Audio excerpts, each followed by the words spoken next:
Bonjour et bienvenue sur cette troisième vidéo consacrée à la présentation et à l'initiation à GNS3, qui sera consacrée à un lab de test pour mettre un peu en pratique tout ce qu'on a vu jusque-là. La première étape a été d'installer, télécharger et installer GNS3. Ensuite, nous en avons fait la configuration. Et donc, dans cette vidéo, on va faire un petit lab pour pratiquer un peu tout ce qu'on a vu jusque-là. On avait défini les répertoires de travail et on a aussi ajouté un seul iOS, celui du 2691. Et donc, pour commencer votre lab, vous commencez déjà par ajouter votre routeur. Je vais prendre exprès un routeur pour lequel on n'a pas ajouté d'iOS. Vous verrez le message d'erreur. No image for platform C26. Donc vous voyez, on n'a pas ajouté d'iOS pour cette plateforme et donc on ne peut pas l'utiliser. C'est l'erreur que GNS3 renvoie. Nous allons prendre le 2691 que nous avons ajouté. Tac. Vous voyez. Et quand vous pointez sur l'équipement, vous voyez un résumé de son état, des interfaces disponibles, bref, un bref résumé des specs. Ici, vous avez le nom de l'équipement. Qu'est-ce que nous allons faire? Je mets juste un seul routeur. Moi, j'ai l'habitude, comme je vous ai dit, d'utiliser ma propre machine pour contrôler les environnements de lab, pas en utilisant le loopback. Je vais consacrer une vidéo à comment ajouter des interfaces loopback à Windows. Moi, je préfère utiliser les interfaces réseau, les switches virtuels qu'ajoute VMware Server quand vous l'installez. J'utilise la version web-based de VMware Server, la version 2.0. Donc, qu'est-ce qu'on va faire? On va juste mettre un routeur dans le lab et configurer ce routeur et essayer depuis ma machine physique d'y accéder. Pour ce faire, nous aurons besoin de ce cloud là. C'est à l'aide de ce cloud que vous arrivez à communiquer avec votre lab virtuel. Vous pouvez avoir ici N routeurs et des switches, tout ce que vous voulez. Mais mon point d'accès, sinon si vous voulez ma porte d'entrée vers ce truc virtuel, c'est ce cloud. Voilà, j'ai ajouté. Qu'est-ce que on va faire maintenant? Nous allons configurer le routeur. Commençons déjà par changer le hostname. Au lieu de routeur 1, on va mettre quoi? Je vais mettre la capitale de mon pays. Cotonou. Pourquoi pas? La charité bien ordonnée commence par soi-même, on dit, non? Voilà. Là, nous partons à Cotonou. Ici, je mets juste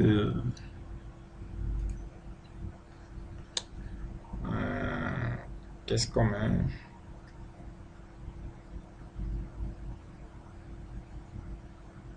On laisse ça, c'est...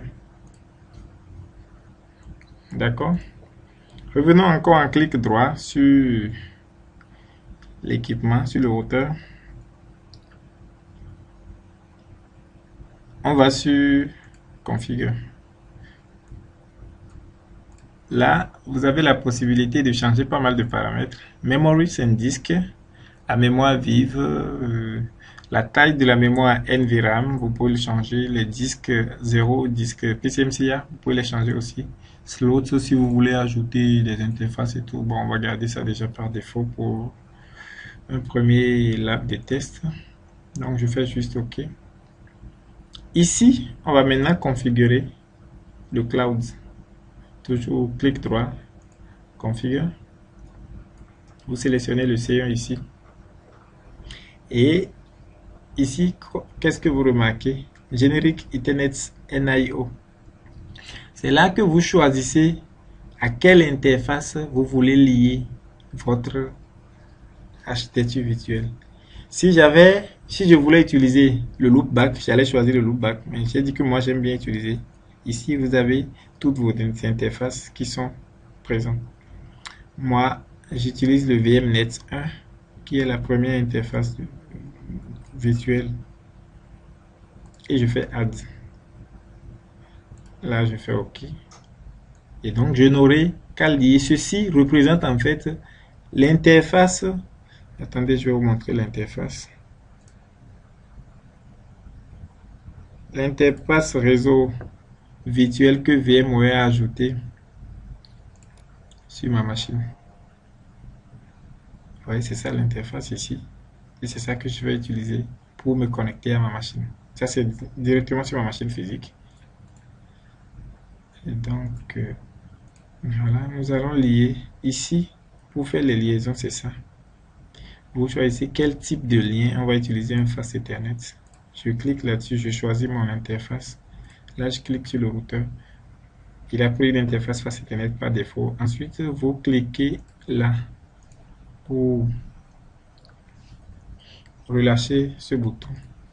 Nous allons enregistrer notre lab save. Vous voyez, c'est aller directement dans le dossier project. Les fichiers de GNS3 sont des fichiers d'extension .net.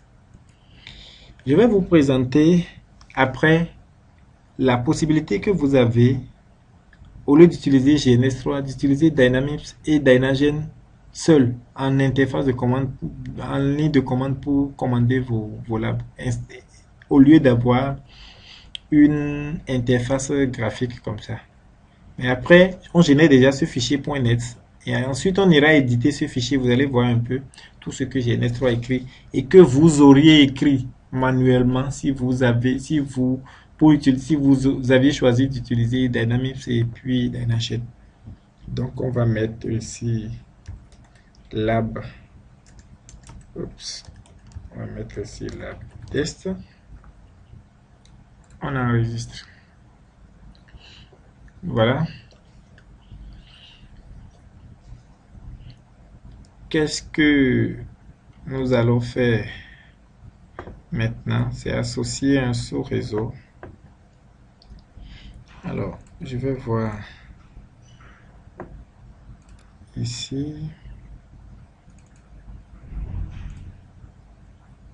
C'est un réseau 192.168.10.0. Donc, je vais prendre une adresse IP.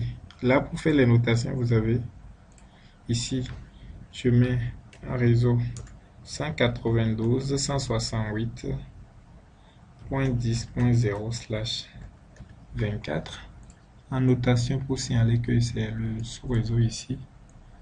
Et donc, cette interface sera, on le met .254, pourquoi pas.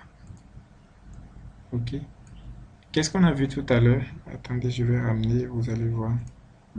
On a vu l'adresse IP de cette interface connectée au réseau virtuel est bien 192.168.10.1.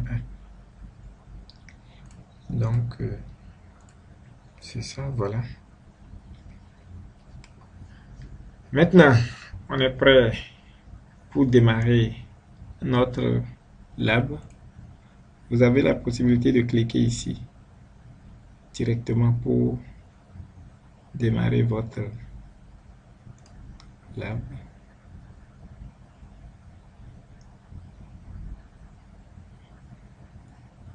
OK. Voilà, c'est fait, c'est démarré. En bas ici, vous avez la console de Dynagen. Si vous connaissez les commandes Dynagen, vous pouvez les taper directement ici pour interagir avec votre lab. On va en venir quand je vais présenter le couple séparé Dynamics et puis Dynagen. Ici, par exemple, pour contrôler ce routeur, vous faites un clic droit là-dessus et vous faites console. Et là, vous êtes sur le routeur qui est démarré. Je vais vous montrer quelque chose. Je ferme la section. Et ici, au lieu de faire le clic droit, je vais faire console Cotonou. Vous voyez? Ça a eu le même effet que mon clic droit tout à l'heure. Ça, c'est des commandes Dynagen. Quand vous les connaissez, vous pouvez les utiliser directement vous-même. Voilà, on est connecté. Comme vous pouvez le remarquer, le logiciel dont je vous parlais, Putty, si vous ne connaissez pas, c'est ça, Putty. Vous avez la possibilité d'utiliser autre chose que vous préférez. Voilà, on est sur notre routeur. On va passer en mode privilégié. Alors, on fait déjà un show run. Je ne vais pas vous habituer à ici. La commande c'est show running config. Évitez de vous habituer aux commandes abrégées parce que dans vos examens Cisco, vous n'avez pas la possibilité d'utiliser un tab et les simulateurs ne reconnaissent pas les commandes abrégées.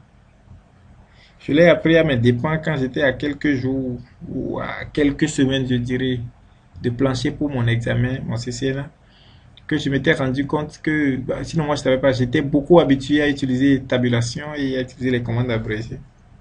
Et là, il me fallait vraiment remettre les bouchées doubles pour apprendre les commandes.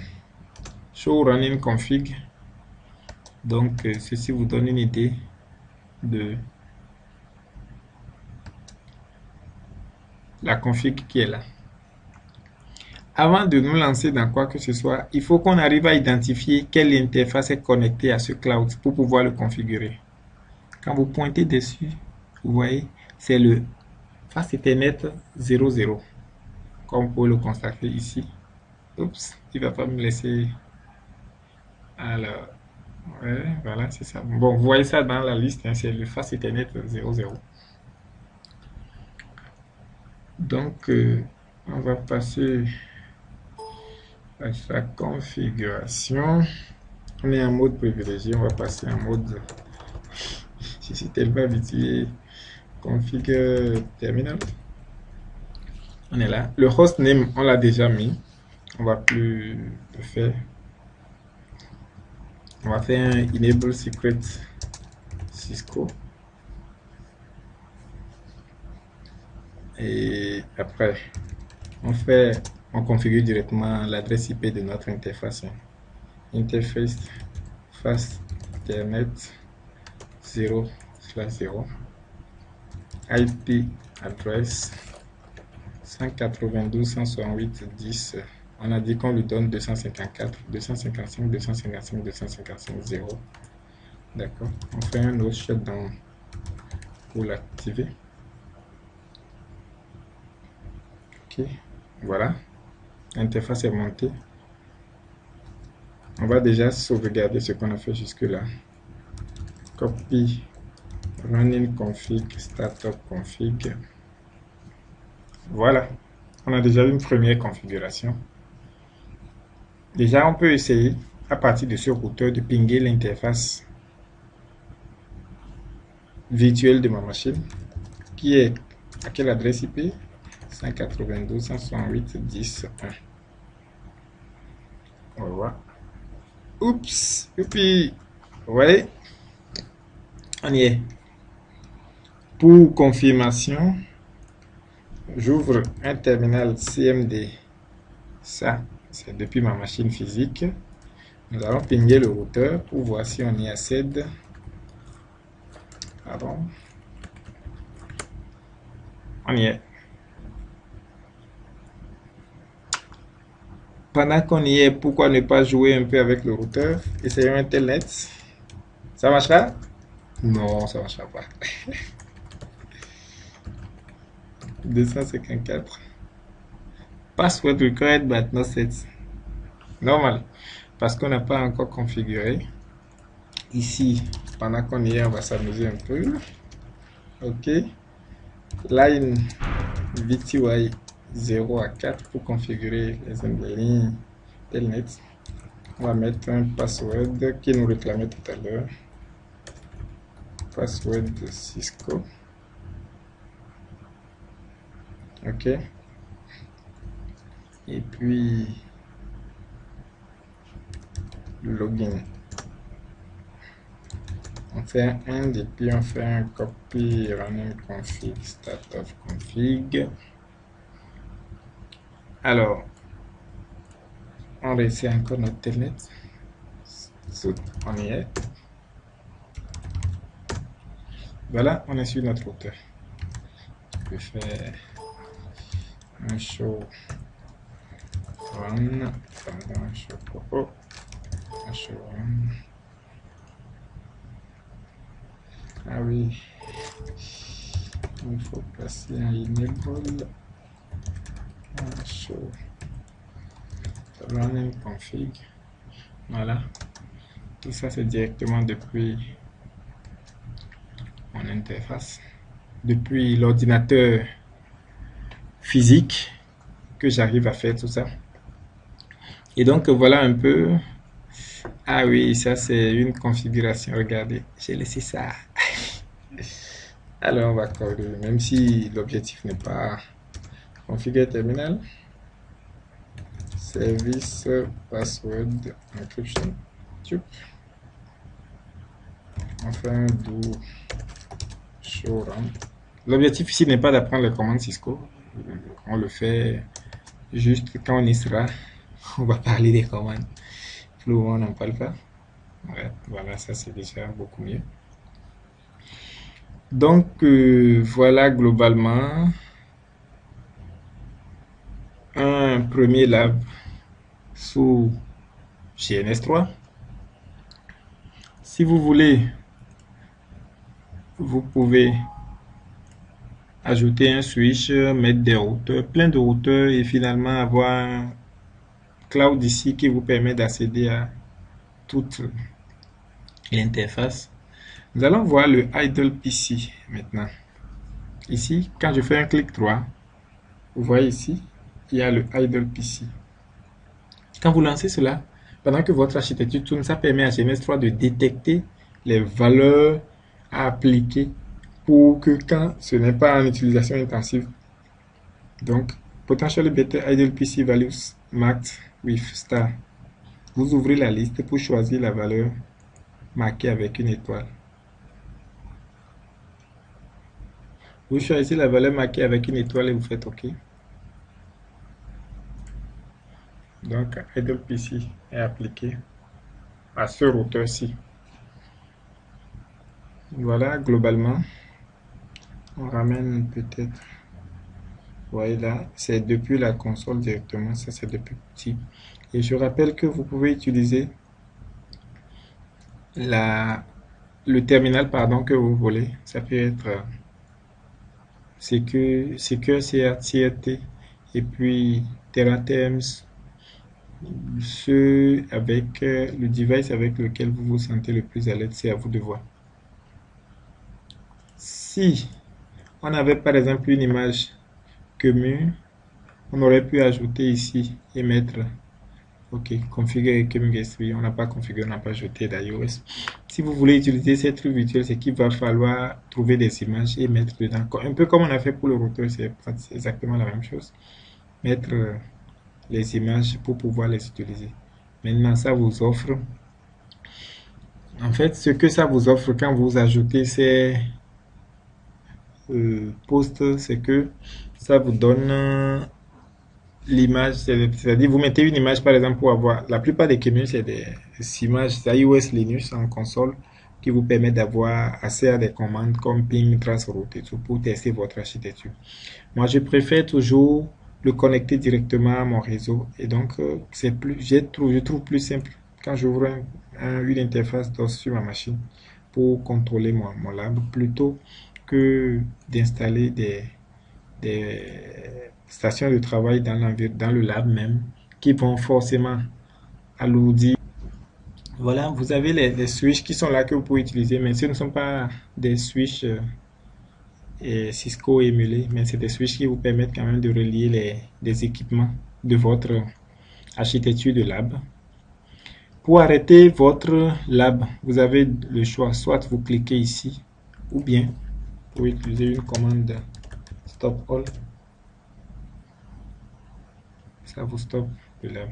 Comme aussi, tout à l'heure, vous vous souvenez, on avait cliqué en haut ici pour démarrer tout le lab.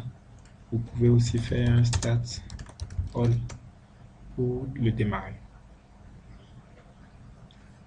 Moi, je combine les deux. Il y a des labs que je préfère faire avec le couple Dynamips et Dynagen.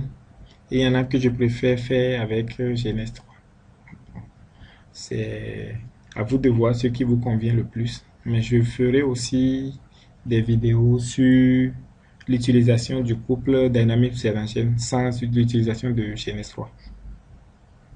Donc voilà, on va arrêter le lab. On enregistre, save, et puis on ferme. Et là, je veux bien, would you like to save the current topology? Yes. Voilà, on est dans le dossier project. C'est notre fichier .net, le fichier que GNS3 a créé avec pour notre lab.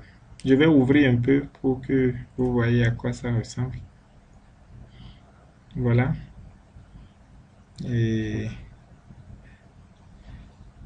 comme vous pouvez le constater, si on avait choisi de faire le couple Dynamics Dynagen sans GNS3, on aurait écrit tout ça nous-mêmes à la main. Ce qui, bien entendu, il faut l'avouer, avec GNS3 nous simplifie vachement la tâche parce que tout ça c'est écrit derrière sans que vous n'ayez à définir tout ça vous-même. Maintenant, parfois, moi je préfère le faire moi-même.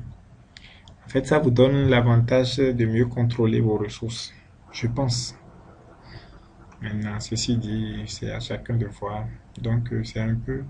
Là, par exemple, ici, ceci dit que c'est le Dynagen qui tourne sur le serveur localhost, sur le port 7200. Le Working Directory, ça c'est celui qu'on a défini. Le port UDP à utiliser, c'est le port 10 000.